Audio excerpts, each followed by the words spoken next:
ഉടമസ്ഥനായ അല്ലാഹു സുബ്ഹാനഹു വ തആലയെ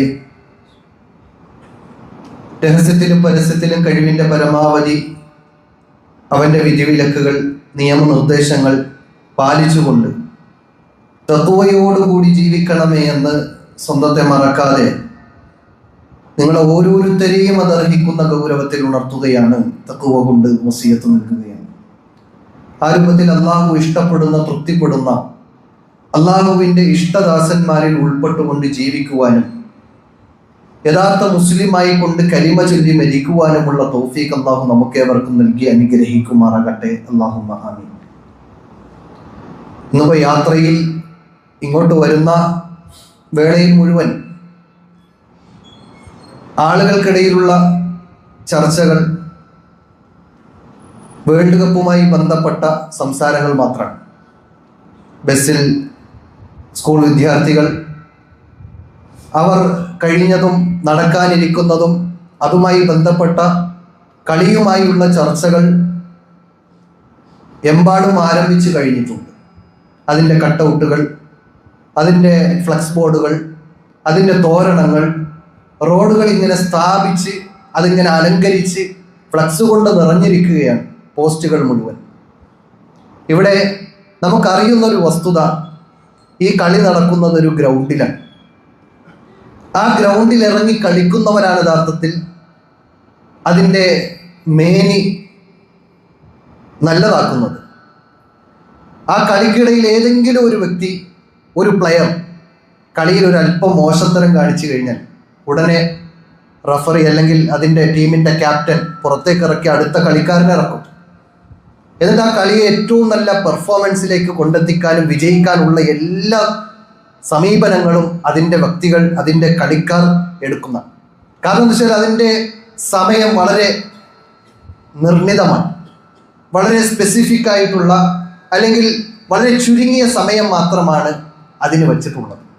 ആ സമയത്തിനുള്ളിൽ മാക്സിമം ഗോൾ അടിച്ച ആളുകൾക്ക് മാത്രമാണ് ഒരു കളിയിൽ മികവ് നേടാനും വിജയം നേടാനും സാധിക്കുകയുള്ളൂ. അങ്ങനെ വിജയിച്ച് അവസാനെത്തുന്ന രണ്ട് ടീമിൽ നിന്ന് ഒരു ടീം വിജയിക്കുമ്പോഴാണ് അവർ കപ്പടിക്കുന്നത്. ഇത് നമുക്കറിയുന്ന വസ്തുതയാണ്. കൂടുതൽ ഗോളടിച്ചവർ അത് കപ്പ് കൊണ്ടുപോകും. ആ കളിയിൽ ഏറ്റവും നല്ല പെർഫോമൻസ്, മികവ് ഉറ്റ ഒരു കളിക്കാരൻ ബെസ്റ്റ് പ്ലെയർ ആകും. ഇതെല്ലാം നമുക്ക് ഭൗതികമായി അറിയുന്ന സംവിധാനം. പക്ഷെ ഇതേ സമീപനത്തിനോട്, ഇതേ ഒരു കാഴ്ചപ്പാട് വെച്ചുകൊണ്ട് ദുനിയാവും പരലോകവും നമ്മൾ നടന്നു നോക്കിയിട്ടുണ്ടോ എന്ന് പരിശോധിക്കേണ്ടതുണ്ട്. ഈ ദുനിയാവ് എന്നത്, ഈ ഭൂമി എന്നത്, നമ്മൾ ഈ വസിക്കുന്ന ഈ ഭൂമി എന്നത് യഥാർത്ഥത്തിൽ നമുക്കുള്ള കളിക്കളമാണ്, നമ്മുടെ ഗ്രൗണ്ടാണ്. ഈ ഗ്രൗണ്ടിൽ നമ്മൾ എങ്ങനെ കളിക്കുന്നു എന്നതാണ് അള്ളാഹു പരിശോധിക്കുന്നത്. അല്ലദീ ഖലഖൽ മൗത വൽ ഹയാത ലിയബ്ലുവക്കും അയ്യുക്കും അഹ്സനു അമല. ഈ ദുനിയാവിലെ ജീവിതം എന്തെന്നറിയോ? ഇത് ഏറ്റവും നല്ല കളിക്കാരനാണ് ആരാണ്, നല്ല ബെസ്റ്റ് പ്ലെയർ ആരാണ് എന്ന് അള്ളാഹ് പരിശോധിക്കണം. എങ്ങനെ? അയ്യുക്കും അഹ്സനു അമല, നിങ്ങളിൽ ആരാണ് ഏറ്റവും നല്ല പ്രവർത്തനം പ്രവർത്തിക്കുന്നത്, പരലോകവുമായി ബന്ധപ്പെട്ട് ഏറ്റവും നല്ല പ്രവർത്തനം ആരാണ് പ്രവർത്തിക്കുന്നത് എന്ന് അല്ലാഹു സുബ്ഹാനഹു വ തആല നമ്മിലൂടെ പരിശോധിക്കണം. ഈ കളിക്കളത്തിൽ ഒരു സമയമുണ്ട്, അതാണ് നമ്മുടെ സമയം അവസാനിക്കുന്നതാണ് മരണം. കുല്ലു നഫ്സിൻ ദാഇഖത്തുൽ മൗത്ത്, എല്ലാ ദേഹവും മരണം ആസ്വദിക്കും എന്നുള്ളത് അത് പ്രാപഞ്ചിക സത്യമാണ്. ഏതൊരു നിരീശ്വരവാദിയും അംഗീകരിക്കുന്ന യാഥാർത്ഥ്യമാണ്. മരണം എല്ലാവരെയും പിടികൂടുന്നതാണ്. അപ്പൊ നമ്മുടെ സമയം, കളിക്കളത്തിലെ ഈ സമയം അവസാനിക്കുന്നത് യഥാർത്ഥത്തിൽ നമ്മുടെ മരണത്തോടു കൂടിയാണ്. ആ മരണത്തിന് ശേഷമുള്ള റിസൾട്ടിലേക്ക് പോകുമ്പോൾ നമുക്ക് തിരിച്ചറിയുന്ന യാഥാർത്ഥ്യങ്ങളുണ്ട്. ഈ മരണത്തിന് മുമ്പ് ഈ മത്സരത്തിൽ നമ്മൾ വിജയിക്കണം, ബെസ്റ്റ് പ്ലെയർ ആകണം എന്നതാണ് അല്ലാഹു സുബ്ഹാനഹു വ തആല താല്പര്യപ്പെടുന്നത്. അതുകൊണ്ട് തന്നെ സഹോദരങ്ങളെ, നന്മയിൽ മത്സരിക്കാൻ, പുണ്യങ്ങളിൽ നമ്മൾ സഹകരിച്ച് മുന്നോട്ട് പോകാൻ, എന്നേക്കാൾ മികവുറ്റ ഒരു പ്രവർത്തനങ്ങളിൽ മറ്റുള്ളവർ എത്തുന്നതിനേക്കാൾ ഞാൻ എത്തണം എന്ന ആഗ്രഹം ഉടലെടുക്കാൻ നമ്മുടെ മനസ്സുകൾക്ക് സാധിക്കണം. മഹാനായ മൂസ നബി അലൈഹിസ്സലാമിനെ കുറിച്ച് വിശുദ്ധ ഖുർആൻ പറയുമ്പോൾ, മൂസ അലൈഹിസ്സലാമും വിശ്വാസികളായ അനുയായികളുമായി കൊണ്ട് അള്ളാഹുവിനോട് സംസാരിക്കാൻ വേണ്ടി പോവാൻ. ആ സമയത്ത് മൂസ അലൈഹിസ്സലാം ഒരു അല്പം ധൃതിയിൽ പോയി. ആദ്യം മൂസ അലൈഹിസ്സലാം എത്താൻ അപ്പൊ അല്ലാഹു സുബ്ഹാനഹു വ തആല മൂസ അലൈഹിസ്സലാമിനോട് ചോദിക്കാണ്, വമാ അഅജബക അൻ ഖൗമിക യാ മൂസ. മൂസ, നിന്റെ സമുദായത്തിൽ നിന്ന് നിന്നെ പെട്ടെന്ന് ധൃതിയിൽ നിന്നെ ഇവിടെ എത്തിച്ചതിന്റെ കാരണം എന്താണ് എന്ന് ചോദിക്കുന്ന സമയത്ത് മൂസ അലൈഹിസ്സലാം തിരിച്ച് മറുപടി കൊടുക്കാണ്, ഖാലഹും ഉലായി അല അഥരി. അവരെന്റെ പിന്നാലുണ്ട്, എന്റെ സമുദായം, എന്നെ വിശ്വസിച്ച ആളുകൾ എന്റെ പിന്നാലുണ്ട്. പക്ഷേ റബ്ബേ, നീ തൃപ്തി അടയാൻ, നിന്റെ തൃപ്തി എനിക്ക് ലഭിക്കാൻ, അത് ആദ്യം എനിക്ക് കിട്ടാൻ വേണ്ടിയിട്ട് ഞാൻ ധൃതിപ്പെട്ട് വന്നതാണ് റബ്ബേ എന്ന് പറയുമ്പോൾ സഹോദരങ്ങളെ, പ്രവാചകന്മാർ പോലും ആ വിഷയത്തിൽ തന്റെ സമുദായത്തെക്കാൾ മുൻപന്തിയിൽ നിൽക്കാൻ വേണ്ടി പരിശ്രമിച്ചു എന്ന് നോക്കുമ്പോൾ, ഇനി ഇത് മൂസ അലൈഹി സ്വലാമിന്റെ ചരിത്രം മാത്രമല്ല, അവിടെ നിന്ന് അങ്ങോട്ട് നോക്കുമ്പോൾ ഓരോ പ്രവാചകന്മാരുടെ ചരിത്രവും വിശുദ്ധ ഖുർആൻ എടുത്തു പറയുമ്പോൾ അവരെല്ലാം നന്മയിൽ മുൻകടന്നു, സ്വന്തം സമൂഹത്തെ പോലും മറികടക്കുന്ന രൂപത്തിലുള്ള നന്മകളിലായിരുന്നു അവർ വ്യാപൃതരായിരുന്നത് എന്ന് ചരിത്രം വായിക്കുമ്പോൾ നമുക്ക് മനസ്സിലാക്കാൻ കഴിയും. ഒരിക്കൽ റസൂലുള്ളാഹി സ്വല്ലല്ലാഹു അലൈഹി വസല്ലമ അസർ നിസ്കാരം കഴിഞ്ഞ് വേഗം ധൃതിപ്പെട്ട് വീട്ടിലേക്ക് ഓടാൻ. ആ ധൃതി കണ്ടപ്പോ കണ്ടിരുന്ന സഹാബിമാർ വളരെ അത്ഭുതത്തോടു കൂടി നോക്കിയാണ്. പ്രവാചകന്റെ ആ ധൃതിയിൽ ആളുകൾ ആകെ ഭയപ്പെട്ടു എന്നറിയാം, എന്താ സംഭവിക്കാൻ പോകണമെന്ന് അറിയാതെ. സാധാരണഗതിയിൽ നബി സല്ലല്ലാഹു അലൈഹി വസല്ലം നിസ്കരിച്ചു കഴിഞ്ഞാൽ അവിടെ ദിക്റും അതുമായി ബന്ധപ്പെട്ട മറ്റു ഇബാദത്തുകൾ കഴിഞ്ഞുകൂടുന്ന പ്രവാചകൻ എത്രയും പെട്ടെന്ന് എണീറ്റ് പോകുന്നുണ്ടെങ്കിൽ അതിനെന്തോ ഗൗരവമായ വിഷയമുണ്ട് എന്ന് സ്വഹാബത്ത് ചിന്തിക്കുകയും അതിങ്ങനെ ആലോചിച്ചു കൊണ്ടിരിക്കുകയും ചെയ്തു. കുറച്ചു കഴിഞ്ഞപ്പോൾ റസൂലുള്ളാഹി സ്വല്ലല്ലാഹു അലൈഹി വസല്ലം തിരിച്ചു വരികയാണ്. തിരിച്ചു വന്നപ്പോൾ ഫഖറജ അലൈഹിം ഫറഅ അന്നഹും അജബു മിൻ സുർഅതിഹി. പ്രവാചകന്റെ ആ വേഗത്തിൽ പോകുന്ന പോക്ക് കണ്ടപ്പോൾ സ്വഹാബത്ത് പേടിച്ചു എന്ന, അത്ഭുതപ്പെട്ടു എന്ന തിരിച്ചറിവിനാൽ പ്രവാചകൻ സല്ലല്ലാഹു അലൈഹി വസല്ലം അതിനെ വിശദീകരിച്ചു കൊടുക്കണം. ദക്കർതു ശൈഅൻ മിൻ തിബിരിൻ ഇൻദന. ഒരല്പം സ്വർണത്തിന്റെ സക്കാത്ത് കൊടുക്കാനല്ല, സ്വതക്ക കൊടുക്കാൻ വേണ്ടി കരുതിയിരുന്ന സ്വർണത്തിന്റെ ഒരു അല്പഭാഗം, കുറച്ച് സ്വതക്കയുടെ കുറച്ച് ഭാഗം വീട്ടിൽ ബാക്കിയുണ്ടായിരുന്നു. അത് പെട്ടെന്ന് ഓർമ്മ വന്നു, അതെടുത്ത് കൊടുക്കാൻ വേണ്ടിയിട്ട് ഓടിപ്പോയതാണെന്ന്. സ്വതക്ക കൊടുക്കാൻ ഉദ്ദേശിച്ചിരുന്ന സമ്പത്തിന്റെ കുറച്ചു ഭാഗം മാത്രം മറന്നുപോയതിന്റെ പേരിൽ വീട്ടിലിരിക്കണം. നിസ്കരിച്ചിട്ട് ദിക്റ് ചെല്ലാൻ പോലുള്ള സമയം കാണിക്കാതെ പെട്ടെന്ന് വേഗത്തിൽ വീട്ടിൽ പോയി ആ സ്വതക്ക കൊടുക്കാനുള്ള ആ സമ്പത്തിനെ എടുത്ത് വേഗം കൊടുക്കാൻ വേണ്ടിയിട്ട് പോയി. എന്തിനെന്നറിയോ? റസൂലുള്ളാഹി സ്വല്ലല്ലാഹു അലൈഹി വസല്ലം പറഞ്ഞു, ഫകരിഹ്തു ഐ യഹ്ബിസനി. എന്നെ നാളെ പരലോകത്ത് വിചാരണയുടെ വേളയിൽ സ്വർഗത്തിലേക്ക് വേഗം അള്ളാഹു ആക്കുന്നതിൽ നിന്ന് താമസിപ്പിക്കുകയാണെങ്കിൽ, ഇത് കാരണത്താൽ താമസിപ്പിക്കുകയാണെങ്കിൽ ഞാൻ അത് വെറുക്കുന്നു എന്നാണ്. ഞാൻ കൊടുക്കുന്ന സ്വതക്ക അതൊരല്പം ചിന്തിച്ചു മനസ്സിലാക്കി കൊടുക്കാനെന്ന് ഉദ്ദേശിക്കുകയും ചെയ്തു. പക്ഷെ കുറച്ച് വൈകിട്ടാണ് കൊടുക്കാൻ തീരുമാനിച്ചത്. അത് പ്രശ്നമാണ്. അതേസമയം പ്രവാചകൻ സല്ലല്ലാഹു അലൈഹി വസല്ലം പറയാണ്, ഞാൻ കൊടുക്കാൻ ഉദ്ദേശിച്ചതിൻ്റെ മറന്നുപോയ ഓഹരി വീട്ടിൽ ബാക്കിയുണ്ട്, അത് പെട്ടെന്ന് ഓർമ്മ വന്നപ്പോൾ കൊടുത്തു തീർക്കാൻ വേണ്ടി പോയതാണെന്നാണ്. അപ്പൊ ആ രൂപത്തിൽ സഹാബികൾ, അതുപോലെ പ്രവാചകന്മാർ, മുൻഗാമികൾ, അവർ എല്ലാ നന്മയിലും മുൻകടന്നു എന്നാണ്. അതുകൊണ്ട് സഹോദരങ്ങളെ, നമ്മൾ ഈ കളിക്കളത്ത് നിൽക്കുമ്പോൾ, ഭൂമി എന്ന കളിക്കളത്തിൽ നിൽക്കുമ്പോൾ നന്മകളിൽ മുന്നേറാൻ, ഗോളടിക്കാൻ, നമ്മൾ ഗോളടിക്കുക എന്നുള്ളത് നമ്മൾ ഈ ഒരു ഇതുമായി ടച്ച് ചെയ്ത് നോക്കുമ്പോൾ നമ്മൾ മനസ്സിലാക്കേണ്ട വിഷയമാണ്. ഈ ഒരു പ്രത്യേക സാഹചര്യത്തിൽ അതുമായി പ്രവാചകൻ സല്ലല്ലാഹു അലൈഹി വസല്ലം പലപ്പോഴും അത്തരം ഉപമകൾ പറയാറുണ്ട്. ഒരു മുക്മിൻ എന്ന് പറഞ്ഞാൽ ഒരു വൃക്ഷത്തെ പോലെയാണ് എന്ന്. എന്നാൽ ഒരു വൃക്ഷമല്ലല്ലോ മുക്മിൻ, പക്ഷെ വൃക്ഷത്തെ പോലെയാണെന്ന് പറഞ്ഞു. അതുപോലെ തന്നെ നന്മ തിന്മകൾ പരസ്പരം ഉപദേശിക്കാത്തവർ ഒരു കപ്പലിൽ യാത്ര ചെയ്യുന്നവരെ പോലെയാണ് എന്ന് പ്രവാചകൻ ഉപമിച്ചിട്ടുണ്ട്. എന്നതുപോലെ ഇവിടെ ഒരു ഉപമയാണ്. നമ്മൾ ഈ കളിക്കളത്തിൽ, ഈ ഭൂമി എന്ന കളിക്കളത്തിൽ നിൽക്കുമ്പോൾ നമ്മുടെ ഗോൾ എന്നത് നന്മകളാണ്. ആ നന്മകളിൽ ധൃതിപ്പെടലാണ്. വിശ്വാസികളുടെ ക്വാളിറ്റി പറയുന്നിടത്ത് വിശുദ്ധ ഖുർആൻ എടുത്തു പറഞ്ഞത് യുഗ്മിനൂന ബില്ലാഹി വൽ യൗമിൽ ആഖിർ. അവർ അല്ലാഹുവിൽ വിശ്വസിക്കുന്നവരാണ്, അവർ പരലോകത്തെ വിശ്വസിക്കുന്നവരാണ്. മാത്രമല്ല വയഅ്മുറൂന ബിൽ മഅറൂഫി വയൻഹൗന അനിൽ മുൻകർ. അവർ നന്മ കൽപ്പിക്കുകയും തിന്മയെ വിരോധിക്കുകയും ചെയ്യുന്നവരാണ്. തീർന്നില്ല, വയുസാരിഊന ഫിൽ ഖൈറാത്ത് ഉലൈക ഹുമുസ് സാലിഹൂൻ.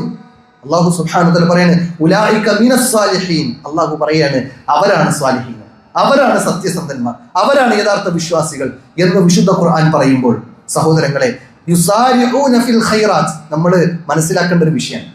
നന്മയിൽ ധൃതിപ്പെടണം. നമ്മൾ സ്കൂളിൽ പോകാൻ ധൃതിപ്പെടും, അല്ലെങ്കിൽ ഒരു സാമ്പത്തികമായ മെച്ചമുണ്ടാകുന്ന ഒരു സംഗതിയിലേക്ക് നമ്മൾ ധൃതിപ്പെടും. രാവിലെ കുളിച്ചൊരുങ്ങും, എത്ര സമയം നമ്മൾ അതിനു വേണ്ടി ചിലവഴിക്കും, എന്ത് വേണോ നമ്മൾ ത്യജിക്കാൻ തയ്യാറാകും. പക്ഷേ നമ്മുടെ പരലോകത്തിന്റെ വിഷയത്തിൽ ഒരല്പ സമയം മാറ്റിവെക്കണം എന്ന് പറയുമ്പോൾ, ഒരല്പം സമ്പത്ത് മാറ്റിവെക്കണം എന്ന് പറയുമ്പോൾ, ഒരല്പം നമ്മുടെ അധ്വാനം മാറ്റിവെക്കണം എന്ന് പറയുമ്പോൾ നമ്മൾ അതിൽ ധൃതിപ്പെടാറുണ്ടോ എന്ന് നമ്മൾ പരിശോധിച്ചിട്ട് ഈ ധൃതിപ്പെടുന്ന വിഷയത്തിൽ, അത് പരലോകവുമായി ബന്ധപ്പെട്ട വിഷയത്തിൽ ധൃതിപ്പെടാൻ നമ്മൾ ഒരല്പം മാറ്റിവെക്കേണ്ടതുണ്ട് എന്നതാണ് നമ്മൾ മനസ്സിലാക്കേണ്ടത്. നന്മയുടെ വിഷയത്തിൽ, പരലോകത്തിന്റെ വിഷയത്തിൽ നമ്മൾ എന്ത് ചെയ്യണം? ധൃതിപ്പെടണമെന്നാണ്. വിശുദ്ധ ഖുർആനിൽ പറഞ്ഞു, സാബിഖൂ ഇലാ മഗ്ഫിറത്തിൻ മിർ റബ്ബിക്കും. നിങ്ങളുടെ റബ്ബിന്റെ വിഷയത്തിൽ നിങ്ങൾ എന്ത് ചെയ്യണം? നിങ്ങളുടെ റബ്ബിൽ നിന്നുള്ള മഗ്ഫിറത്തിന്റെ വിഷയത്തിൽ നിങ്ങൾ ധൃതിപ്പെടണം. തീർന്നില്ല ആയത്തിന്റെ ബാക്കി, വജന്നത്തിൻ അർദുഹാ കഅർദിസ് സമാഇ വൽ അർദ് ഉഇദ്ദത് ലില്ലദീന ആമനൂ ബില്ലാഹി വറസൂലിഹി ദാലിക ഫദ്ലുല്ലാഹി യുഅ്തീഹി മൻ യശാ വല്ലാഹു ദുൽ ഫദ്ലിൽ അദീം. അല്ലാഹു പറയാണ്, അല്ലാഹു സുബ്ഹാനഹു വ തആല ആകാശഭൂമികളോളം വിശാലമാക്കിയിട്ടുള്ള ആ സ്വർഗ്ഗലോകത്തിന് വേണ്ടി നിങ്ങൾ ധൃതിപ്പെടണം എന്നാണ്. സ്വർഗ്ഗലോകം വെറുതെ കിട്ടില്ല. അം ഹസിബതും അൻ തദ്ഖുലുൽ ജന്ന, സ്വർഗ്ഗത്തിലേക്ക് നിങ്ങൾ എളുപ്പത്തിൽ പ്രവേശിക്കാമെന്ന് നിങ്ങൾ വിചാരിക്കുന്നുണ്ടോ എന്ന് അല്ലാഹു സുബ്ഹാനഹു വ തആല സൂറത്തുൽ ബഖറയിലെ 112-ാമത്തെ ആയത്തിലൂടെ അല്ലാഹു ചോദിക്കുന്നുണ്ട്. അവിടെ ചോദിക്കുമ്പോൾ അത് സാധിക്കൂല എന്നാണ് ആ ആയത്തിന്റെ ബാക്കി പറയുന്നത്. എളുപ്പത്തിൽ സാധിക്കൂല. അതുകൊണ്ട് നമ്മൾ നന്മയിൽ ധൃതിപ്പെടണം. ഏതൊരു നന്മയും, ലാ തഹ്ഖിറന്ന മിനൽ മഅറൂഫി ശൈഅ, ഒരു നന്മ പോലും, ഒരു നിസാരമായ നന്മയെ പോലും നിങ്ങൾ വെറുതെ നിസാരമായി കാണരുത്, ചെറുതായി കാണരുത് എന്നാണ്. നീ നിന്റെ സഹോദരന്റെ, വിശ്വാസിയായ സഹോദരന്റെ മുഖത്തു നോക്കി ചിരിക്കുന്നതിൽ പോലും പുണ്യമുണ്ട്, അത് നിങ്ങൾ നിസാരമായി കാണരുത് എന്ന് ആദരവായ റസൂൽ കരീം സ്വല്ലല്ലാഹു അലൈഹി വസല്ലം നമുക്ക് പഠിപ്പിച്ചു നൽകുന്നുണ്ട്. നമ്മുടെ ഈ മത്സരങ്ങളൊക്കെ എന്തിനാ സംഘടിപ്പിക്കുന്നത്? ആ മത്സരത്തിലൂടെ മത്സരിക്കുന്ന മത്സരാർത്ഥികൾ എന്താണ് ഉദ്ദേശിക്കുന്നത്? ഓരോ മത്സരാർത്ഥികളുടെയും മനസ്സിലേക്ക് കടന്നു വരുന്നത്, ഈ മത്സരത്തിൽ എനിക്ക് ഒന്നാമനാകണം, ഞാൻ വിജയിക്കണം, എനിക്ക് പ്രൈസ് കിട്ടണം, എനിക്കതിൽ നിന്നുള്ള ലാഭം ലഭിക്കണം, എനിക്കതിൻ്റെ നേട്ടം ഉണ്ടാകണം. ഇതാണ് എല്ലാവരും. എന്നെ ആരും തോൽപ്പിക്കാൻ പാടില്ല. എല്ലാവരും, എല്ലാ മത്സരാർത്ഥികളും ആഗ്രഹിക്കുന്നതാണ്. ഇതുപോലെ ആയിരിക്കണം യഥാർത്ഥത്തിൽ ഈ സാബിഖു എന്ന് പറഞ്ഞാൽ അതാണ്.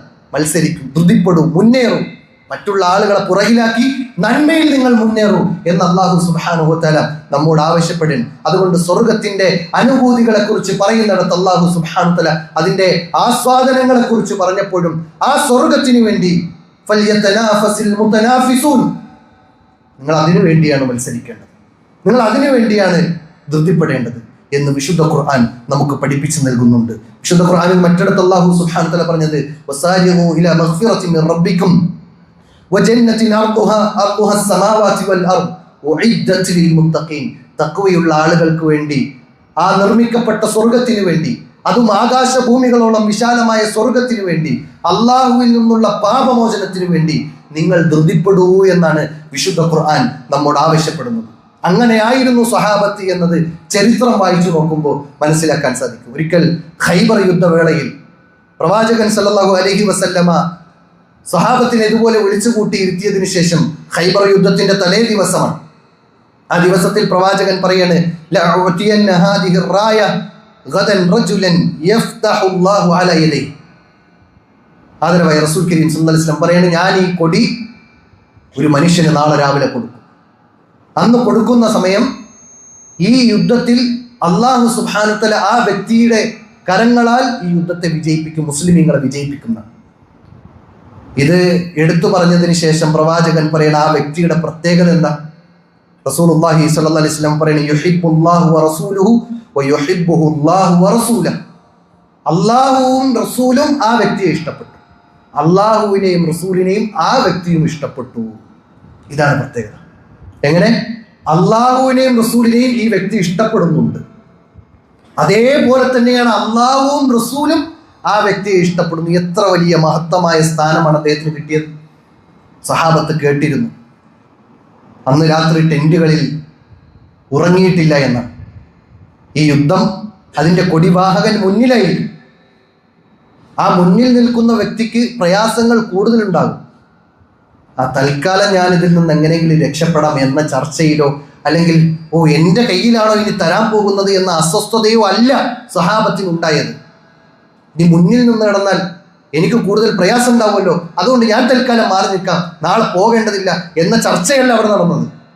അവരെ ഉറക്കം കെടുത്തിയത് അതല്ല, മറിച്ച് അവരുടെ ഉറക്കം കെടുത്തിയതെന്നറിയോ? അവർ പരസ്പരം ചർച്ച ചെയ്തു. ഓരോരുത്തരും വിചാരിച്ചു എന്നാണ്, അയ്യുഹും യുത്താഹ, ആർക്കാണ് അത് കൊടുക്കുക, ആർക്കാണ് അത് കൊടുക്കുക? ഇതിങ്ങനെ ചർച്ച ചെയ്ത് ചിന്തിച്ച് മനസ്സിലാക്കി ഇങ്ങനെ ആലോചിച്ചു കൊണ്ടേയിരുന്നു. എന്നിട്ട് അവസാനം ഓരോരുത്തരും വിചാരിച്ചെന്ന് അറിയോ? കുല്ലുഹും യർജൂ അയ്യുത്താഹ, എല്ലാവരും വിചാരിച്ചത് അത് എനിക്ക് തരുന്നതാണ്. നമ്മൾ ആലോചിച്ച് നോക്കേണ്ട ഇവിടെ രണ്ട് കാര്യങ്ങളുണ്ട്. ഒന്നാമത്തത്, ആ നന്മയിൽ ധൃതിപ്പെടുക എന്ന, യുദ്ധത്തിന് മുന്നിൽ നിൽക്കുക എന്ന വലിയ സ്ഥാനം ആഗ്രഹിച്ചിട്ടല്ല, മറിച്ച് ആ നന്മയിൽ സഹകരിക്കുക എന്ന ഒരു ചിന്ത. രണ്ടാമത്തെന്നറിയോ? കുല്ലുഹും യർജു അയ്യുത്താഹ എന്ന് പറയുമ്പോൾ അവിടെ നമ്മൾ മനസ്സിലാക്കേണ്ട മറ്റൊരു വസ്തുത ഉണ്ട്. അവരെല്ലാവരും ആഗ്രഹിച്ചത് എനിക്ക് തരുന്നതാണ്. അതിൻ്റെ അർത്ഥം അവരെല്ലാവരും അള്ളാഹുവിനെയും റസൂലിനെയും ഇഷ്ടപ്പെടുന്നു. അതോടൊപ്പം അവരുടെ നല്ല പ്രതീക്ഷയായിരുന്നു, ഞാൻ എൻ്റെ പ്രവൃത്തിയാൽ, എൻ്റെ സംസാരത്താൽ, എൻ്റെ ഇടപാടുകൾ കാരണം, എൻ്റെ എല്ലാ നിലത്തിലുള്ള ജീവിതത്തിൻ്റെ ഒരു ചിട്ടപ്പാടുകൾ കൊണ്ട് അള്ളാഹു എന്നെ ഇഷ്ടപ്പെടുന്നുണ്ടാകും, റസൂൽ എന്നെ ഇഷ്ടപ്പെടുന്നുണ്ടാകും എന്ന ഒരു ചിന്തയായിരുന്നു. നമുക്ക് പറയാൻ കഴിയും, എൻ്റെ ജീവിതത്തിലെ ശൈലി, എൻ്റെ രഹസ്യ ജീവിതം ഇത് അള്ളാഹ് ഇഷ്ടപ്പെടുന്നതാണ്, അള്ളാഹ് ഇഷ്ടപ്പെടുന്ന മാർഗത്തിലാണ് എന്ന് നമുക്ക് എത്ര പേർക്ക് ഉറപ്പിച്ച് പറയാൻ കഴിയും? അള്ളാഹുവിന്റെ റസൂൽ സല്ലല്ലാഹു അലൈഹി വസല്ലമ ഇഷ്ടപ്പെടുന്ന രൂപത്തിലാണ് ഞാൻ ജീവിക്കുന്നത് എന്ന് എത്ര പേർക്ക് നമുക്ക് ഉറച്ചു പറയാൻ കഴിയും? സഹാബത്ത് അങ്ങനെയായിരുന്നു എന്ന്. സഹാബത്തിന് ഉറപ്പായിരുന്നു, എൻ്റെ ജീവിതം അത് രഹസ്യമാകട്ടെ പരസ്യമാകട്ടെ അത് അള്ളാഹുവും റസൂലും ഇഷ്ടപ്പെടുന്ന രൂപത്തിൽ തന്നെയാണ് എന്ന് ഉറപ്പിച്ച് പറയാൻ അവർക്ക് കഴിവുണ്ടായിരുന്നു എന്നാണ്. അതുകൊണ്ട് സഹോദരങ്ങളെ, അവിടെ സംഭവിച്ചത് എന്താ? എല്ലാവരും ആഗ്രഹിച്ചത് അത് എനിക്ക് നൽകുന്ന. പിറ്റേ ദിവസമായി എൻ്റെ വിഷയത്തിൽ നിന്ന് മറ്റൊരു വിഷയത്തിലേക്ക് പോകുന്നത് കൊണ്ടാണ് അതിനെ കൂടുതൽ പറയാത്തത്. പിറ്റേ ദിവസം അലി റളിയല്ലാഹുവിനെ അന്വേഷിക്കുന്നു. അലി റളിയല്ലാഹുവിന് കണ്ണിന് രോഗം ബാധിച്ച് അന്ന് ആ ഒരു സന്ദർഭത്തിൽ ആ ഒരു മീറ്റിങ്ങിലേക്ക് വന്നില്ല. പിന്നീട് അലിയെ കൊണ്ടുവരാൻ പറഞ്ഞു. അലി റളിയല്ലാഹു അൻഹുവിനാണ് ആ കൊടി കൊടുത്തത് എന്ന് പിന്നീട് ചരിത്രത്തിൽ വായിച്ച് എടുക്കാൻ കഴിയും. ഞാനിവിടെ ഈ ഹദീസ് ഉദ്ധരിച്ചത് യഥാർത്ഥത്തിൽ സ്വഹാബത്തിന്റെ മനോഭാവമാണ്. ആ യുദ്ധത്തിൽ യഥാർത്ഥത്തിൽ ക്ലേശങ്ങളാണ് സംഭവിക്കാനുള്ളത്. എന്നിട്ട് പോലും അതിൽ മുൻപന്തിയിൽ നിൽക്കാൻ അവരെല്ലാവരും ആഗ്രഹിച്ചു എന്നാണ്. മാത്രമല്ല, മഹാനായ ഉമർ റളിയല്ലാഹു ആ ഒരു സംഭവത്തിനെ കുറിച്ച് പിന്നീട് പറയുന്നത് നമുക്ക് കാണാൻ കഴിയും. മാ അഹ്ബബ്തു അൽ ഇമാറ ഇല്ലാ യൗമഇദിൻ, അന്നത്തെ ദിവസമല്ലാതെ ഞാനൊരു അധികാരം ആഗ്രഹിച്ചിട്ടില്ല. അന്നത്തെ ദിവസം ഞാൻ അധികാരം ആഗ്രഹിച്ചു. എന്തിന്? അവിടെ പ്രവാചകൻ പ്രത്യേകം പറഞ്ഞു, എന്ത്? അള്ളാഹുവും റസൂലും ഇഷ്ടപ്പെടുന്ന വ്യക്തിക്കാണ് ഞാൻ കൊടുക്കാൻ പോകുന്നത്. അതുകൊണ്ടാണ് ഞാൻ ആ ഇമാറത്തിനെ, ആ ഒരു അധികാരത്തെ ആഗ്രഹിച്ചത്. അല്ലാതെ സഹാബത്തിന് അധികാരത്തിന്റെ ആവശ്യമില്ല, അത് അവർ ആഗ്രഹിച്ചിട്ടുമില്ല. മറിച്ച് അന്നത്തെ ദിവസം ഉമർ റളിയല്ലാഹു പോലും അധികാരം ആഗ്രഹിച്ചു എന്നാണ്. എന്തിനു വേണ്ടി? അള്ളാഹുവിൻ്റെയും റസൂലിൻ്റെയും ഇഷ്ടപ്പെട്ട വ്യക്തിയാണ് എന്ന് അവിടെ ബോധ്യപ്പെടാൻ വേണ്ടിയിട്ടാണ്. അതുകൊണ്ട് സഹോദരങ്ങളെ, നന്മയിൽ മുൻകടന്നവർ അവർ നമ്മുടെ മുൻപിലുണ്ട്, സഹാബത്താണ്. ആ സഹാബത്തിന്റെ ജീവിതം ഇങ്ങനെ ഓരോന്നും എടുത്തു നോക്കുമ്പോൾ മസ്ജിദുൻ നബവിയിൽ, അത് പ്രവാചകന്റെ ഹിജറയ്ക്ക് ശേഷം മസ്ജിദുൻ നബവി ആദ്യമായി കെട്ടിപ്പടുക്കുകയാണ്. അങ്ങനെ ഓരോ സ്വഹാബിമാരും ഓരോ കല്ലുകൾ എടുത്ത് കെട്ടാൻ വേണ്ടിയുള്ള സഹായങ്ങൾ ചെയ്തു കൊടുക്കുമ്പോൾ മഹാനായ അമ്മാർ റളിയല്ലാഹു അൻഹു 2 കല്ലുകൾ എടുത്തിട്ട് കെട്ടാൻ വേണ്ടി കൊണ്ടുകൊടുക്കണം. മഹാനായ അബൂ സഈദ് അൽ ഖുദരി റളിയല്ലാഹു അൻഹു പറയാണ്, കുന്നാ നഹ്മിലു ലബിനതൻ ലബിന, നമ്മൾ ഓരോ സ്വഹാബിമാരും ഓരോ കല്ലുകൾ വീതം എടുത്തു കൊണ്ടു കൊടുക്കുമ്പോൾ അമ്മാർ യഹ്മിലു ലബിനതൈനി 2 കല്ലുകൾ വീതമാണ് കൊണ്ടു കൊടുക്കുന്നത്. അപ്പൊ ഇത് റസൂലുള്ളാഹി സ്വല്ലല്ലാഹു അലൈഹി വസല്ലമയുടെ ശ്രദ്ധയിൽപ്പെടുകയും പ്രവാചകൻ സ്വല്ലല്ലാഹു അലൈഹി വസല്ലമ അമ്മാർ റളിയല്ലാഹുവിനെ വിളിക്കുകയും എന്നിട്ട് ശരീരത്തിലുള്ള ആ പൊടിയെ, കല്ലെടുക്കുമ്പോൾ സ്വാഭാവികമായിട്ടും പൊടിയൊക്കെ ദേഹത്തിൽ വീഴുമല്ലോ, പ്രവാചകന്റെ കൈകൾ കൊണ്ട് ആ പൊടികൾ തട്ടിമാറ്റി, തലയിൽ നിന്ന് തട്ടിമാറ്റി ശേഷം പ്രവാചകൻ സല്ലല്ലാഹു അലൈഹി വസല്ലമ ചോദിക്കാണ്, യാ അമ്മാർ അലാ തഹ്മിലു ലബിനതൻ ലബിന കമാ യഹ്മിലു അസ്ഹാബക്, ഏയ് അമ്മാർ, നിങ്ങളുടെ സഹചാരികളായ സഹാബത്ത് ഓരോ കല്ല് വീതം എടുത്ത് നിനക്കതുപോലെ എടുത്തൂടെ, എന്തിനാ 2 കല്ലെടുത്ത് പ്രയാസപ്പെടുന്നത് എന്ന് ചോദിക്കുമ്പോൾ അമ്മാർ റളിയല്ലാഹു അൻഹു പറയണമെന്നറിയോ, ഇന്നി ഉരീദു അൽ അജ്റ ഇൻദല്ലാഹ്, ഞാൻ ഉദ്ദേശിക്കണമെന്നറിയോ, അള്ളാഹുവിൽ നിന്നുള്ള പ്രതിഫലാണെന്നാണ്. നമ്മുടെ സാഹചര്യത്തിലേക്കാണ് പറയണമെങ്കിൽ അവനൊന്നും ചെയ്യണില്ലല്ലോ എന്ന് പറഞ്ഞ് നമ്മൾ മാറിയിരിക്കുന്ന സാഹചര്യം. പക്ഷെ ഇവിടെ സഹാബത്ത് 1 കല്ലേ എടുത്തുള്ളൂ എന്ന് പറഞ്ഞ് 2 കല്ലെടുക്കാൻ വേണ്ടി അള്ളാഹിൽ നിന്ന് കൂലി വാങ്ങാൻ വേണ്ടിയിട്ട് നമ്മുടെ സ്വഹാബത്ത് മുൻഗാമികൾ നമുക്ക് മാതൃക കാണിച്ചില്ല. നമ്മളപ്പോഴും പരാതിയാണ്, അവനൊന്നും ചെയ്യുന്നില്ല അതുകൊണ്ട് ഞാനൊന്നും ചെയ്യുന്നില്ല, അവനൊന്നും നമ്മുടെ കൂടെ സഹകരിക്കുന്നില്ല അതുകൊണ്ട് ഇനിയിപ്പോൾ ഞാൻ എന്തിനപ്പോൾ അവിടെ പോണത് എന്ന ചിന്തയിലാണ് നമ്മൾ നിൽക്കുന്നത്. എന്നാൽ സ്വഹാബത്ത് നിന്നത് അവർ 1 കല്ലെടുത്തുള്ളൂ, ഞാൻ 2 കല്ലെടുക്കും. അവർ 100 രൂപ കൊടുത്തുള്ളൂ, ഞാൻ 1000 രൂപ കൊടുക്കാൻ ഞാൻ തയ്യാറാണ് എന്ന ഒരു മനോഭാവത്തിലാണ് അവർ ജീവിച്ചത്. ആ മനോഭാവം നമുക്കുണ്ടാകണമെങ്കിൽ ഒന്ന് ജീവിതം എന്നത് ഇതൊരു ചുരുങ്ങിയ കാല ജീവിതമാണ് എന്ന തിരിച്ചറിവ് ഉണ്ടാകുമ്പോഴാണ്. ഈ സമ്പത്തെല്ലാം നമ്മളിവിടെ വിട്ടേച്ചു പോകേണ്ടവരാണ് എന്ന തിരിച്ചറിവിൽ നിന്നാണ് നമുക്ക് ആ മനോഭാവം ഉണ്ടാകുന്നത്. ഈ സമ്പത്തിനെ കുറിച്ച് നാളെ പരലോകത്ത് ചോദ്യം ചെയ്യപ്പെടുമെന്നുള്ള ആ ഒരു വിചാരത്തിന്റെ അടിസ്ഥാനത്തിൽ മാത്രമേ നമുക്കിതൊക്കെ കൊടുക്കാൻ കഴിയുള്ളൂ. നമ്മൾ മരിച്ചു കഴിഞ്ഞാൽ വിചാരണയുണ്ട് എന്നും സ്വർഗം അത് പ്രവിശാലമാണ് എന്നും ഒരു തിരിച്ചറിവ് നമുക്ക് ഉൾക്കാഴ്ച ഉണ്ടാകുമ്പോൾ മാത്രമാണ് നമുക്ക് യഥാർത്ഥത്തിൽ ഈ രൂപത്തിലുള്ള ഹൃദയ വിശാലത ഉണ്ടാവുകയുള്ളൂ. മറിച്ചില്ലെങ്കിൽ നമ്മൾ അപ്പോഴും പരാതിയാണ്, മറ്റുള്ളവരെ നോക്കും. ചില ആളുകൾക്കിടയിൽ റെസിപ്റ്റുമായി കൊണ്ട് മറ്റു പിരിവിനൊക്കെ പോകുന്ന സമയത്ത് അവരിങ്ങനെ മറിച്ചു നോക്കും. അതിൽ ഏറ്റവും കുറച്ച് എഴുതിയത് ആരാണോ ഈ എമൗണ്ട് എഴുതിക്കോ എന്ന് പറയുന്ന സാഹചര്യം പലപ്പോഴും നമ്മൾ അനുഭവപ്പെട്ടിട്ടുണ്ട്. യഥാർത്ഥത്തിൽ നമ്മൾ ചിന്തിക്കേണ്ടത് ആ റെസിപ്റ്റിൽ ഏറ്റവും കൂടുതൽ എഴുതിയത് ആരാണോ അതിനേക്കാൾ ഒരു 100 രൂപയെങ്കിലും കൂടുതൽ എഴുതാനാണ് നമ്മൾ ചിന്തിക്കേണ്ടത്. സഹാബത്ത് അങ്ങനെയായിരുന്നു, പ്രവാചകന്മാർ അങ്ങനെയായിരുന്നു. മറ്റൊരു ചരിത്രത്തിൽ നമുക്ക് കാണാൻ കഴിയും, റസൂലുള്ളാഹി സ്വല്ലല്ലാഹു അലൈഹി വസല്ലമ ഒരു ദിവസം പ്രവാചകൻ സ്വഹാബത്തിനിടയിൽ നിൽക്കുന്ന സമയത്ത് അഹ്ലുദ്ദുസൂറുകാർ എല്ലാം കൊണ്ടുപോയി പ്രവാചകരെ എന്ന് പറഞ്ഞ് പരാതിയുമായി കൊണ്ടുവരാം. ചില സ്വഹാബിമാർ, ഫുഖറാക്കളായ പാവപ്പെട്ട ദരിദ്രരായ സ്വഹാബിമാർ വന്നിട്ട് പ്രവാചകനോട് പറയാണ്, ദഹബ അഹ്ലുദ്ദുസൂർ ബിദ്ദറജാതിൽ ഉലാ വന്നഈമിൽ മുഖീം. സ്വർഗത്തിന്റെ പദവികളെല്ലാം കൊണ്ടുപോയി റസൂലേ. അവർ കൊണ്ടുപോയി, അഹ്ലുദ്ദുസൂറുകാർ കൊണ്ടുപോയി പരാതി പറയാൻ. പരാതി പറഞ്ഞിട്ട് ആ നന്മയിൽ എനിക്കെന്തെങ്കിലും നേടാൻ കഴിയുമോ എന്നുള്ള ചോദ്യമാണ്.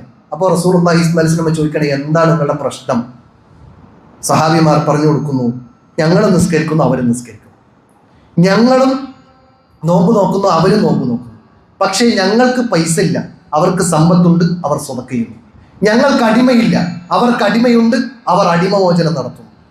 ഞങ്ങളെക്കാൾ കൂടുതൽ നന്മകളുമായി കൊണ്ട് സ്വർഗത്തിന്റെ മുഖീമായി എന്നെന്നും നിലനിൽക്കുന്ന അനുഗ്രഹപൂർണമായ ആ സ്വർഗത്തിന്റെ നന്മകളിൽ ദറജകളിൽ ഉന്നതിയിലായിരിക്കുന്നവർ എന്ന് പറഞ്ഞ് അഹ്ലുദ്ദുസൂറുകാരുടെ വിഷയത്തിൽ ഞങ്ങൾ അസൂയയല്ല, മറിച്ച് അവരുടെ ഒപ്പം എത്താൻ കഴിയുന്ന നന്മയിൽ അവരോടൊപ്പം എത്താൻ ഞങ്ങൾക്ക് സാധിക്കുന്നില്ല എന്ന ഒരു പ്രയാസമാണ് അവരെ ബാക്കിലാക്കി കളഞ്ഞു. നന്മയിൽ അവരെ പിന്നിലായി പോയി എന്ന ഒരു പ്രയാസമായിരുന്നു അവർക്ക് പ്രവാചകനോട് പങ്കുവെക്കാനുണ്ടായിരുന്നത്. പ്രവാചകൻ സല്ലല്ലാഹു അലൈഹി വസല്ലമ അവിടെ തിരിച്ചു പറഞ്ഞു കൊടുക്കുന്നുണ്ട്, കുഴപ്പമില്ല, നിങ്ങൾക്ക് അവരോടൊപ്പം എത്താൻ കഴിയുന്ന നന്മ ഞാൻ പറഞ്ഞുതരാം. അത് നിങ്ങൾ പ്രവർത്തിക്കുന്നതോടൊപ്പം മറ്റൊരാൾ നിങ്ങളോടൊപ്പം പ്രവർത്തിച്ചാൽ മാത്രമാണ്, അല്ലെങ്കിൽ നിങ്ങളെപ്പോലെ പ്രവർത്തിച്ചാൽ മാത്രമാണ് നിങ്ങളോടൊപ്പം എത്താൻ കഴിയുന്നത്. ഇല്ലെങ്കിൽ നിങ്ങളെ മറികടക്കാൻ ആർക്കും കഴിയില്ല എന്ന് പറഞ്ഞ് പ്രവാചകൻ സുബ്ഹാനല്ലാഹ്, അൽഹംദുലില്ലാഹ്, അല്ലാഹു അക്ബർ എന്ന 33 പ്രാവശ്യം വീതം നിസ്കാരത്തിന് ശേഷം പറയാൻ പഠിപ്പിക്കാൻ.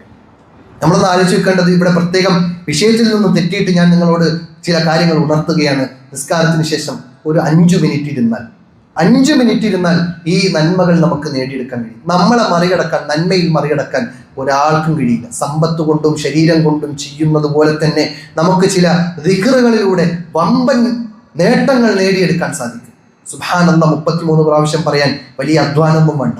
അൽഹംദുലില്ലാഹ് 33 പ്രാവശ്യം പറയുന്നതിൽ വലിയ പ്രയാസമൊന്നുമില്ല. അല്ലാഹു അക്ബർ എന്ന് 33 പ്രാവശ്യം പറയുന്നതിൽ ഒരു ബുദ്ധിമുട്ടുമില്ല.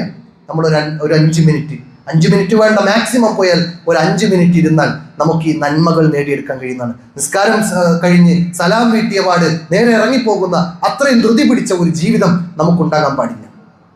നമ്മുടെ സ്വസ്ഥതയോടുകൂടി സമാധാനത്തോടുകൂടി ആ നിസ്കാരത്തിന് ശേഷം അവിടെ നിസ്കരിച്ച സ്ഥലത്ത് തന്നെ ഇരുന്ന് ഒരു ദിക്റുകൾ ചൊല്ലാൻ, ഈ പഠിപ്പിക്കപ്പെട്ട ദിക്റുകൾ ഉരുവിടാൻ നമ്മൾ പരിശ്രമിക്കണം എന്ന് പ്രത്യേകം ഓർമ്മപ്പെടുത്തിയാണ്. അങ്ങനെ ഈ സ്വഹാബിമാരുടെ പരാതിയിൽ പ്രവാചകൻ പരിഹാരം പറഞ്ഞു കൊടുത്തു. ആ പരിഹാരത്തിന്മേൽ അവർ പ്രവർത്തിക്കാൻ തുടങ്ങി. ഈ പ്രവർത്തിച്ചത് അഹ്ലുദ്ദുസൂറുകാർ കണ്ടു. വീണ്ടും അവർക്ക് പരാതിയായി. അഹ്ലുദ്ദുസൂറുകാർ ഈ പ്രവർത്തനം വീണ്ടും ചെയ്യാൻ തുടങ്ങി. നേരെ പ്രവാചകന്റെ അടുക്കലേക്ക് ഓടാൻ, പ്രവാചകരെ, നിങ്ങൾ പറഞ്ഞ കാര്യം കേട്ടിട്ട് ചെയ്തു തുടങ്ങിയപ്പോൾ അവരും വീണ്ടും ഇതേ പ്രവർത്തനം ചെയ്തു. അപ്പോൾ ഇവർ നമ്മളെക്കാൾ അവർ വീണ്ടും മുൻകടന്നു. ഇനി എന്താ ചെയ്യുക? അപ്പോൾ പ്രവാചകൻ സല്ലല്ലാഹു അലൈഹി വസല്ലം പറഞ്ഞു കൊടുക്കുന്നു, ദാലിക ഫദ്ലുല്ലാഹി യുക്തിഹി മൻ യശാ.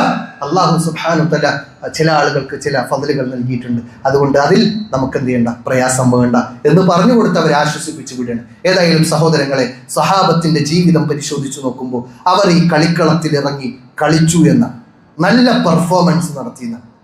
അവർ കപ്പടിക്കാനുള്ള പരിശ്രമം ഏറ്റവും മാക്സിമം അങ്ങേയറ്റം അവർക്ക് കഴിയുന്നതെല്ലാം അവർ ചെയ്തു വച്ചു എന്നത് സഹാബത്തിന്റെ ജീവിതത്തെക്കുറിച്ച് ആലോചിക്കുമ്പോൾ നമുക്ക് മനസ്സിലാക്കാൻ കഴിയും. ഒരു സന്ദർഭത്തിൽ റസൂലുള്ളാഹി സ്വല്ലല്ലാഹു അലൈഹി വസല്ലമ സഹാബത്തിനോട് പറയാണ്, നാളെ പരലോകത്തെ ഹിസാബിന്റെ വേളയിൽ 70,000 ആളുകൾക്ക് വിചാരണയില്ലാതെ സ്വർഗത്തിലേക്ക് പ്രവേശിക്കാൻ കഴിയും. ചില റിപ്പോർട്ടുകളിൽ കാണാൻ കഴിയും ഓരോ 1000ന്റെ കൂടെയും 70,000 വേറെയും ഉണ്ടാകും എന്ന്. അങ്ങനെയുള്ള ആളുകൾ സ്വർഗപ്രവേശനം നടത്തുമെന്ന് പറഞ്ഞു കേട്ടപ്പോൾ അതിൽ റുഖിയ മറ്റുള്ളവരെ കൊണ്ട് ചെയ്യിപ്പിക്കാത്ത, അതുപോലെ റബ്ബിലേക്ക് സർവ്വതും സമർപ്പിക്കുന്ന, പൂർണ്ണമായി റബ്ബിന് വിധേയപ്പെട്ടുകൊണ്ട് ജീവിക്കുന്നവരാണവർ എന്ന് വിശദീകരിച്ചപ്പോൾ പ്രവാചകൻ സല്ലല്ലാഹു അലൈഹി വസല്ലം ഇത് പറഞ്ഞപാട് എണീറ്റിട്ട് ഒരു സഹാബി റസൂലുള്ളാഹി സ്വല്ലല്ലാഹു അലൈഹി വസല്ലമയുടെ അടുക്കൽ വന്നു. റസൂലുള്ളാഹി സ്വല്ലല്ലാഹു അലൈഹി വസല്ലമയുടെ അടുക്കൽ ഉക്കാശ റളിയല്ലാഹു അൻഹു വന്നിട്ട് പ്രവാചകനോട് പറയാണ്, റസൂലേ, ആ 70,000 ആളുകളുടെ അടുക്കൽ അവരുടെ കൂട്ടത്തിൽ കൂടാൻ അവരുടെ കൂടെ എന്നെയും ഉൾപ്പെടാൻ വേണ്ടി അള്ളാഹുവിനോട് പ്രാർത്ഥിക്കണം റസൂലെ എന്ന് പറഞ്ഞു. കേട്ടപാട് മനസ്സിലായി, ബോധ്യപ്പെട്ടു, ഓടിപ്പോവേണ്ട റസൂലുള്ളാഹി സ്വല്ലല്ലാഹു അലൈഹി വസല്ലമയുടെ അടുക്കലേക്ക്. എന്നിട്ട് പ്രവാചകരെ എനിക്ക് വേണ്ടി അത് പ്രാർത്ഥിക്കണം. കണ്ടോ, ഒരു നന്മ കേട്ടപ്പോൾ ആ നന്മയിൽ ധൃതിപ്പെട്ടു, അവർ മുൻകടന്നു. ഇങ്ങനെ ആ റസൂലുള്ളാഹി സ്വല്ലല്ലാഹു അലൈഹി വസല്ലമയുടെ അടുക്കൽ പ്രാർത്ഥിക്കാൻ ആവശ്യപ്പെടുകയും പ്രവാചകൻ പറഞ്ഞു, അൻത മിൻഹും, നീ അവരിൽപ്പെട്ടവനാണ് എന്ന് പ്രവാചകൻ സല്ലല്ലാഹു അലൈഹി വസല്ലമ ഉക്കാശ റളിയല്ലാഹു അൻഹുവിനോട് പറയുമ്പോൾ ഇത് കേട്ടപാട് അടുത്ത സഹാബി വീണ്ടും എണീറ്റ് വരാൻ വീണ്ടും ധൃതിപ്പെട്ട് റസൂലുള്ളാഹി സ്വല്ലല്ലാഹു അലൈഹി വസല്ലമയുടെ അടുക്കൽ വന്നു, റസൂലേ, എനിക്കും വേണ്ടി കൂടി പ്രാർത്ഥിക്കും, എനിക്കും കൂടി ഒന്ന് പ്രാർത്ഥിക്കണം. ഇത് കേട്ടപ്പോൾ പ്രവാചകൻ പറഞ്ഞു, സബക്കക ഉക്കാശ നിന്നെ മുൻകടന്നുപോയി, അവസരം കഴിഞ്ഞു. അവസരം കഴിഞ്ഞാൽ പിന്നെ സഹോദരങ്ങളെ, നമ്മുടെ മരണമെത്തി കഴിഞ്ഞാൽ പിന്നെ കർമ്മങ്ങൾക്ക് സ്ഥാനമില്ല, കർമ്മങ്ങൾ ചെയ്യാൻ അവസരം കിട്ടില്ല. അല്ലാഹുവേ റബ്ബിർജിഊൻ, ഒന്ന് മടക്കി തന്നാലും എന്ന് അള്ളാഹുവിനോട് പറഞ്ഞാൽ നമ്മുടെ മരണമെത്തി കഴിഞ്ഞാൽ കല്ലാ ഇന്നഹാ കലിമത്തുൻ ഹുവ ഖായിലുഹാ, ഇത് വെറും വർത്താനാണ്, നീ കർമ്മങ്ങൾ ചെയ്യാനുള്ള നിന്റെ അവസരം കഴിഞ്ഞിരിക്കുന്നു, ഇനി വിചാരണയുടെ വേളയാണ് എന്ന് പറഞ്ഞ് അള്ളാഹു അവന് അവസരം നിഷേധിച്ച് നാളെ പരലോകത്തേക്ക് കൊണ്ടുപോകുന്നു. അതുകൊണ്ട് സഹോദരങ്ങൾ, നമ്മുടെ മരണം വരെ മാത്രമേ നമുക്കിവിടെ കളിക്കാനുള്ള അവസരമുള്ളൂ. യാനി ഇവിടെ കർമ്മങ്ങൾ പ്രവർത്തിക്കാനുള്ള അവസരമുള്ളൂ. ഈ കർമ്മങ്ങൾ നമ്മുടെ ജീവിതത്തിൽ നമ്മൾ മറ്റുള്ള ആളുകൾ നന്മകൾ മുന്നേറുന്നതിനേക്കാൾ കൂടുതൽ മുന്നേറാൻ. അപ്പോൾ ഇവിടെ നമ്മൾ ചിന്തിക്കേണ്ടത്, ഇവിടെ ഒന്നാമത്തെ സൊഫിൽ വന്നെത്താനാണ് നമ്മൾ ആഗ്രഹിക്കേണ്ടത്. ജുമാ ദിവസത്തിൽ ആദ്യമെത്താനാണ് നമ്മൾ ആഗ്രഹിക്കേണ്ടത്. ജുമാ ദിവസത്തിൽ ഖുതുബ തുടങ്ങുന്നതിന് മുമ്പ് ഇവിടെ എത്തിപ്പെടാനാണ് നമ്മൾ ആഗ്രഹിക്കേണ്ടത്. ചില ആളുകളെങ്കിലും ഈ പള്ളിയുമായി ബന്ധപ്പെട്ടതല്ല, മറ്റു പുറമെയൊക്കെ നമുക്ക് നോക്കുമ്പോൾ ആ സമയത്ത് ഖുതുബ തീരാനാകുമ്പോൾ ചില ആളുകൾ വരും. പിന്നെ നിസ്കാരം കഴിഞ്ഞ് വേഗം ആദ്യം പോകുന്നത് അവരായിരിക്കും. നേരെ മറിച്ച് നമ്മൾ ഈ പള്ളിയിലുള്ള ആളുകൾ ശ്രദ്ധിക്കേണ്ടത്, മുസ്ലിമീങ്ങൾ പൊതുവെ ശ്രദ്ധിക്കേണ്ടത്, ജുമുഅയ്ക്ക് എത്ര നേരത്തെ വരാൻ കഴിയുമോ അത്രയും നന്മകൾ നമുക്ക് നേടിയെടുക്കാൻ കഴിയും. റസൂലുള്ളാഹി സ്വല്ലല്ലാഹു അലൈഹി വസല്ലം 5 വക്തുകളെ കുറിച്ച് പറയുന്നുണ്ട് ജുമുഅയുടെ പ്രത്യേകതയിൽ. ആ 5 വക്തുകളിൽ ആദ്യം വന്നവനെ ഒട്ടകത്തെ അറുത്ത കൂലിയാണ്. അങ്ങനെ ഓരോന്നിനെയും അറുത്ത കൂലികളെ കുറിച്ച് റസൂലുള്ളാഹി സ്വല്ലല്ലാഹു അലൈഹി വസല്ലമ നമുക്ക് പഠിപ്പിച്ചേൽക്കുമ്പോൾ നമ്മൾ ഇന്ന് വരെ ആലോചിക്കേണ്ട, ഒരു കോഴിമുട്ടെങ്കിലും ദാനം ചെയ്തതിന്റെ കൂലി നമുക്ക് കിട്ടിയിട്ടുണ്ടോ എന്ന് നമ്മൾ പരിശോധിക്കണം. വേണ്ട, മലക്കുകൾ ഇമാമ് മിമ്പറിൽ കയറുന്നതിന് മുമ്പ് മലക്കുകൾ അവരുടെ ഗ്രന്ഥങ്ങൾ അടച്ചു വെച്ച് ഖുതുബ ശ്രവിക്കാൻ വേണ്ടി ഇരിക്കുന്നതാണ്. അപ്പോൾ ആ മലക്കുകളുടെ ഗ്രന്ഥത്തിലെങ്കിലും എൻ്റെ പേരുണ്ടോ എന്നെങ്കിലും നമ്മൾ പരിശോധിക്കേണ്ടത് നമ്മുടെ ഒരു അനിവാര്യതയാണ് എന്ന് തിരിച്ചറിയേണ്ടതുണ്ട്. ഏതായാലും സഹാബത്ത് അവിടെ നന്മകളുടെ അവസരങ്ങളെ അവർ വിനിയോഗിച്ചിരുന്നു, അതിൽ മുൻകടന്നിരുന്നു. മറ്റു സഹാബിമാരെ തോൽപ്പിക്കാൻ, നന്മയുടെ വിഷയത്തിൽ തോൽപ്പിക്കാൻ അവർ പരിശ്രമിച്ചു എന്നാണ്. പക്ഷെ നമ്മൾ ഇന്നൊരാൾ വീട് വെക്കുമ്പോൾ അതിനേക്കാൾ വലിയ വീട് വെക്കാൻ നമ്മൾ പരിശ്രമിക്കും. ഒരാൾ നല്ല കാറ് വാങ്ങുമ്പോൾ അതിനേക്കാൾ വലിയ കാറ് വാങ്ങാൻ, എൻ്റെ മക്കൾ ഇന്ന സ്കൂളിൽ പഠിക്കുമ്പോൾ അതിനേക്കാൾ നല്ല സ്കൂളിൽ എൻ്റെ മക്കൾ പഠിക്കുന്നു എന്ന ഒരു പൊങ്ങച്ചം പറയാൻ, ഇങ്ങനെയാണ് ആളുകളുടെ ആഗ്രഹം. എന്നാൽ സഹാബത്ത് പരലോകത്തിൻ്റെ വിഷയത്തിൽ അവസരങ്ങളെ ഉപയോഗപ്പെടുത്തി ധൃതിപ്പെട്ടിരുന്നു എന്നാണ്. ചാൻസ് കിട്ടിയതെല്ലാം അവർ ഗോൾ അടിക്കാൻ വേണ്ടി ശ്രമിച്ചിരുന്നു എന്നാണ്. കിട്ടിയ ചാൻസുകളൊന്നും മിസ്സാക്കാതെ അവർ നന്മയിൽ ധൃതിപ്പെട്ടിരുന്നു എന്ന് ചരിത്രത്തിൽ നമുക്ക് വായിച്ചെടുക്കാൻ കഴിയും. അല്ലാഹു സുബ്ഹാനഹു വ തആല അതിനുള്ള തൗഫീക്ക് നൽകി അനുഗ്രഹിക്കുമാറാകട്ടെ. അൽഹംദുലില്ലാഹ് الذي هدانا لهذا وما كنا لنهتدي لولا أن هدانا الله أما بعد. ഒരിക്കൽ കൂടി അല്ലാഹു സുബ്ഹാനഹു വ തആലയെ സൂക്ഷിച്ചുകൊണ്ട് മരണാനന്തര ജീവിതത്തിന് വേണ്ടി അധ്വാനിക്കണമേ എന്ന് സ്വന്തത്തെ മറക്കാതെ നിങ്ങൾ ഓരോരുത്തരെയും ഉണർത്തുകയാണ്, തഖ്വ കൊണ്ട് വസിയത്ത് നൽകുകയാണ്. ആ രൂപത്തിൽ അല്ലാഹു സുബ്ഹാനഹു വ തആല ഇഷ്ടപ്പെടുന്ന, അല്ലാഹു തൃപ്തിപ്പെടുന്ന, അല്ലാഹുവിൻ്റെ ഇഷ്ടദാസന്മാരിൽ ഉൾപ്പെടുവാൻ അല്ലാഹു നമുക്കേവർക്കും തൗഫീഖ് നൽകി അനുഗ്രഹിക്കുമാറാകട്ടെ. അല്ലാഹുമ്മ ആമീൻ. ലോകകപ്പിൻ്റെ കളികൾ അതിൻ്റെ വ്യത്യസ്തമായ സമയങ്ങളിൽ നടന്നുകൊണ്ടിരിക്കുമ്പോൾ കാണണ്ട എന്ന് എത്ര പറഞ്ഞാലും നമ്മുടെ മനസ്സുകൾ അനുവദിക്കില്ല എന്നത് ഒരു യാഥാർത്ഥ്യമാണ്. പക്ഷേ അത് കാണുമ്പോൾ പോലും നമ്മൾ ശ്രദ്ധിക്കേണ്ട ചില വിഷയങ്ങളെക്കുറിച്ച് പ്രത്യേകം ഓർമ്മപ്പെടുത്തുക. നമുക്കറിയാം, വരുന്ന വഴിയിൽ തന്നെ ഒരുപാട് തോരണങ്ങളും ഫ്ലക്സുകളും ഓൾറെഡി കയറിക്കഴിഞ്ഞു. ഇനി കളി ഒന്നുകൂടി മൂർധന്യാവസ്ഥയിലേക്ക് എത്തുന്ന സമയത്ത് ഫ്ലക്സുകളുടെ എണ്ണം കൂടും. ആർപ്പു വിളികളും അതിനുവേണ്ടിയുള്ള മത്സരങ്ങളും പോരാട്ടങ്ങളും പരസ്പരമുള്ള വിദ്വേഷങ്ങളും വൈരാഗ്യങ്ങളും വെച്ച് പുലർത്തുന്ന അവസ്ഥയിലേക്ക് കാര്യങ്ങൾ കൈവിട്ടു പോകുന്ന സാഹചര്യം ഉണ്ടാകും. അതില്ലാതിരിക്കാൻ പണ്ഡിതന്മാർ നമുക്ക് ചില കാര്യങ്ങൾ പഠിപ്പിച്ചു തരുന്നുണ്ട്. ഒന്നാമത് നമ്മൾ ശ്രദ്ധിക്കേണ്ടത്, ഈ ഫൈനലൊക്കെ നടക്കുന്ന സമയത്ത് ഈ കട്ടൗട്ടും പോസ്റ്ററും ഫ്ലക്സും ഒക്കെ അടിക്കുമ്പോൾ നമ്മൾ ആലോചിക്കേണ്ടത്, കഴിഞ്ഞ റമദാൻ വന്നു കഴിഞ്ഞിട്ടുണ്ട്, പള്ളിയും അതുമായി ബന്ധപ്പെട്ട പ്രവർത്തനങ്ങളൊക്കെ നടക്കുന്നുണ്ട്. മദ്രസയുടെ പല പള്ളികളും അല്ലെങ്കിൽ മദ്രസകളും അതിൻ്റെ ബിൽഡിങ്ങുകളും ഒക്കെ കെട്ടിക്കൊണ്ടിരിക്കുന്ന സാഹചര്യമുണ്ട്.